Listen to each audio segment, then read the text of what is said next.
tahlil tidak pernah dilakukan pada zaman Nabi, waktu Nabi wafat dan sebagainya. Ini pertanyaan yang berlebihan. Jadi kalau beragama itu langsung Nabi melakukan enggak? Kalau Nabi enggak, ya jangan dilakukan. Syariat itu tidak hanya yang dilakukan Nabi. Agama tidak hanya yang dilakukan Nabi. Yang dilakukan Nabi, ia dicontoh. Ada yang diucapkan oleh Nabi, dan yang diucapkan Nabi difahami, ditafsir oleh para ulama, menjadi bermacam-macam pemahaman. Ada diamnya Nabi, namanya ikrar, takrirnya Nabi. Itu juga menjadi sebuah syariat. Sekarang untuk menilai bukan langsung Nabi melakukan atau tidak, bukan begitu, itu kalimat yang berlebihan. Ini bertentangan tidak dengan ajaran Nabi. Kalau alasannya Nabi tidak pernah melakukan, alangkah banyaknya keharaman dan semuanya neraka.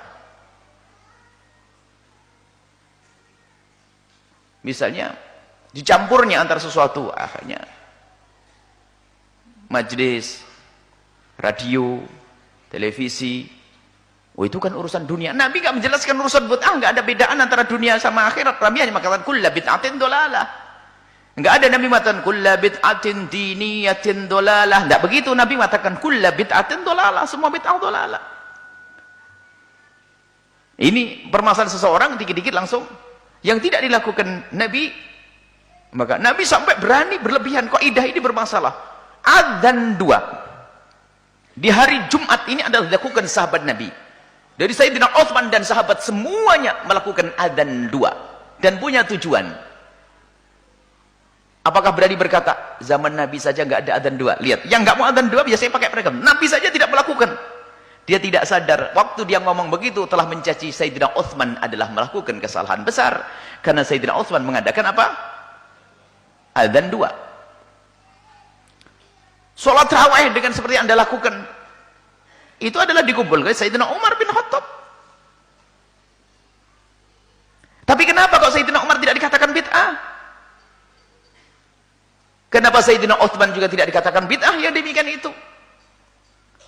Mereka adalah, pertama adalah sahabat Nabi dan mereka adalah ulama, mengerti tentang mana yang dilarang Nabi SAW. Kemudian di saat melakukan sesuatu kemudian diikuti oleh orang lain, para ulama-ulama yang lainnya, pasti ini adalah karena sesuatu itu tidak melanggar Rasulullah SAW. Sehingga disepakati masalah adzan 2 adzan itu sepakati dari masa ke masa. Sekarang ada orang muncul akhir zaman seolah lebih hebat daripada Sayyidina Utsman, lalu pengen mengembalikan kepada Rasulullah adzan 1. Kalau Anda tidak adzan pun sholat Jumat tetap sah kok Jumatan Anda. Nggak pakai adzan. Kalau adzan 2, sunnah khulafaur rasyidin Sayyidina Utsman bin Affan.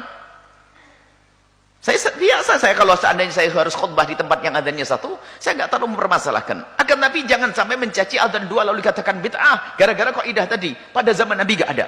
Wah, ini bahaya sekali. Tapi masuk dalam satu naungan riwayat hadis Nabi SAW. Contohnya zikir diperintahkan Nabi, zikirlah dengan cara apa saja. Yang penting zikirmu adalah dengan cara benar, dengan adab yang benar. Tapi kalau zikirnya dibarengi keharaman, ya nggak benar. La ilaha illallah lagi perempuan sampai cubit-cubitan, ya haram. Kalau zikir kumpul kemudian bersama, haram. Tahu yang alasannya? Nabi pun tidak mengajarkan zikir bareng-bareng. Innalillah. Kan Nabi sudah nyuruh berzikir banyak. Jadi gara-gara pertanyaan seperti tadi itu, kami yakin bukan pertanyaan ibu sendiri, dari orang yang sok